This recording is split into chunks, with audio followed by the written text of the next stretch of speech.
लगभग 40 दिन से कम बचे हुए हैं हमारे पास और अभी भी आप सोच रहे हो कि ये वीडियो देख के आप PYQs one by one exact solve कर लोगे बिल्कुल प्रो की तरह, तो बिल्कुल सही सोच रहे हो आप। ये मैं ऐसा क्यों बोल रहा हूँ? क्योंकि इसकी परफेक्ट स्ट्रेटजी मैं आपके लिए लेके आ चुका हूँ। फटाफट पूरे वीडियो को स्किप मत करना, लास्ट में कुछ बहुत ज्यादा इंपॉर्टेंट टिप्स देने वाला हूँ, बिल्कुल एग्जाम में 100% काम करने वाला। चलिए स्टार्ट करते हैं फटाफट। तो टाइटल से आप ये चीज समझ रहे होंगे कि हम प्रो की तरह बिल्कुल सॉल्व करने वाले, बट एक बात पता है, प्रो की तरह सॉल्व करने में, प्रो बनने में बहुत ज्यादा डिफरेंस होता है। ठीक है, तो प्रो बनने का टाइम नहीं है उतना प्रो की तरह सॉल्व करने का टाइम, क्योंकि लास्ट मिनट में जो होता है, इसलिए मैंने यहाँ पे लिखा मोस्ट इंपॉर्टेंट टिप्स, या आप कह दो लास्ट मिनट टिप्स के। लास्ट के 40 दिन बचे हुए, आई होप सबका सिलेबस कवर हो चुका होगा। बट यहाँ पे अब क्या चीज वर्क करेगी, वो करेगा आपका दिमाग। आपका दिमाग, अगर आप इस तरह से चीजों को सॉर्ट कर रहे हो, एक डिजाइनिंग फॉर्म में रख रहे हो कि हम इस तरह कौन सी स्ट्रेटजी अपनाए कि लास्ट मिनट में हमारे PYQs as a pro solve हो किसके, 2025 के।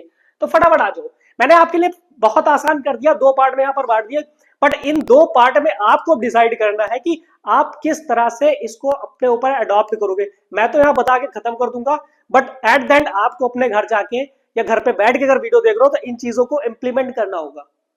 बिना केवल वीडियो देखने से या केवल स्ट्रेटजीज फॉलो करने से कुछ नहीं होता। अगर आप खुद पे इंप्लीमेंट नहीं करोगे उस चीज को पूरी डेडिकेशन के साथ, one by one, step by step अगर आप फॉलो नहीं कर रहे हो और रियल लाइफ में एनालिसिस नहीं कर रहे हो, तो कोई मतलब नहीं उस चीज का। तो यहाँ पे जो है ना, बिल्कुल प्रैक्टिकल प्रूफ चीजें। अब यहाँ पे देखो, 2002 से 2018 में एक अलग पैटर्न चलता था, 2019 से 2024 के बीच में अलग पैटर्न चलता था। क्या मोस्टली बात करें, 2002 से 2018 के बीच जो क्वेश्चंस आते थे हमारे, जो क्वेश्चंस थे वो थे time taking. Those question were time taking, वो वाले क्वेश्चंस हमारे टाइम टेकिंग थे 2002 से 2018 के बीच। ये मैं ऐसा क्यों बोल रहा हूं? क्यों?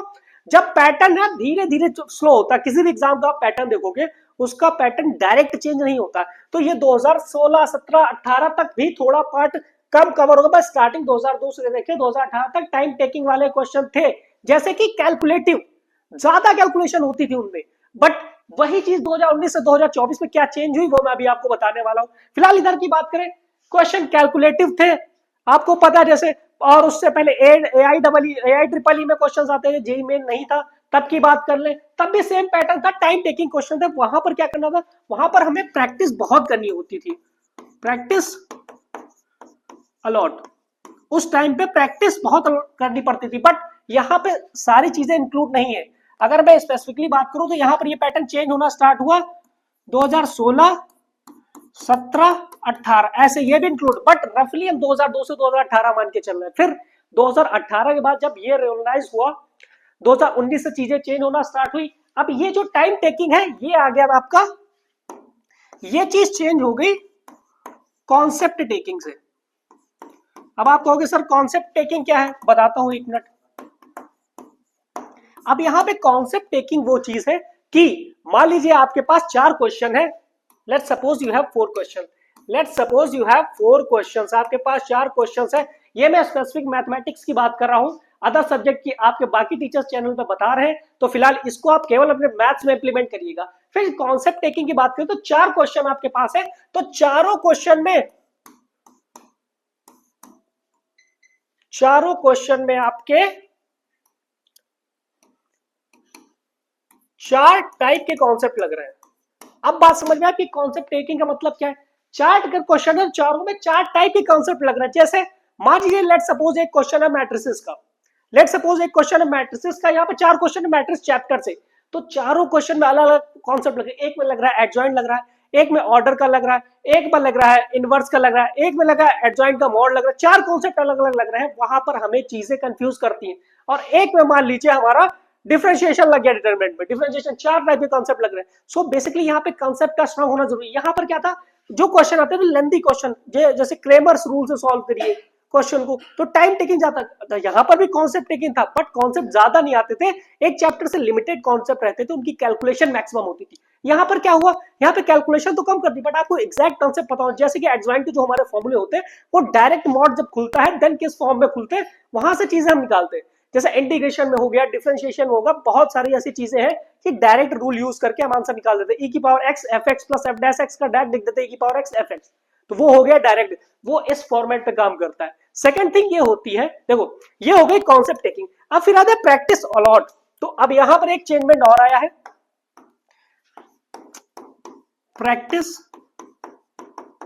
अलॉट, यानी प्रैक्टिस तो बहुत करनी, प्लस अब यहां पे एक चीज आपकी एडिशन हुआ है, एक चीज और बड़ी, क्या, रिवीजन।